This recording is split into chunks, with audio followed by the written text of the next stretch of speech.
හිතන්නේ හිත හොදකම වෙන්නේ නැති මේකප් එකත් ඒක. හිතේ තියෙන සුන්දරත්වයේ මුහුණෙන් පේනවා කියලා කතාවක් තියෙනවා. අභාව ප්‍රාප්ත මාලනී ෆොන්සේකා මහත්මියගේ දේහය ඉදිරිපිට ඉතාමත් අගෞරවනීය ලෙස හැසිරෙන නිලියකගේ වීඩියෝවක් මේ වන විට සමාජ මාධ්‍ය තුල දැඩි කතාබහකට ලක් වෙලා තිබෙනවා.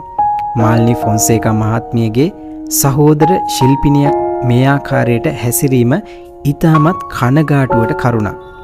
මාලනී ෆොන්සේකා මහත්මියගේ වියෝවය නිසා මුළු ශ්‍රී ලංකාවක් හඬා වැටෙන මොහොතක එතුමියගේ සහෝදර ශිල්පිනියකගේ හැසිරීම ඔබ හොඳින් බලන්න. නමින් නීර්දා උයන්හේවා නම් මේ රංගන ශිල්පිනියයි මෙසේ මාලනී ෆොන්සේකා මහත්මියගේ දේහය ඉදිරිපිට හැසිරෙන්නේ.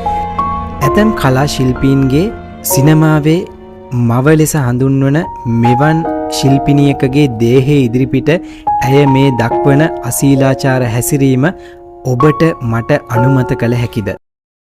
හැමදාමත් මං හිතන්නේ දශක දෙක තුනක තිස්සේ අපි මෑව පුංචි තිරේ දකිනවා. ඒ සුන්දරත්වය අදත් ඒ විදිහටම මේ මොහොතේත් මම දකිනවා. කොහොමද? මොකද්ද මේකේ රහස? හිතන්නේ හිත හොදකම වෙන්නේ නැති මේකප් එකත් ඒක.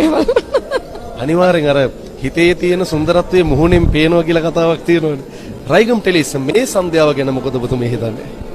ඇත්තටම රයිගම් ටෙලිස් කියන්නේ මට මේ එනකොට මම මතක් කරලා ආවා. මම හිතන්නේ වසර 20ක් අදට. මට මතකයි මම කියන්නේ පළවෙනි එකේ ඉඳලම මේකට සහභාගී වුණා.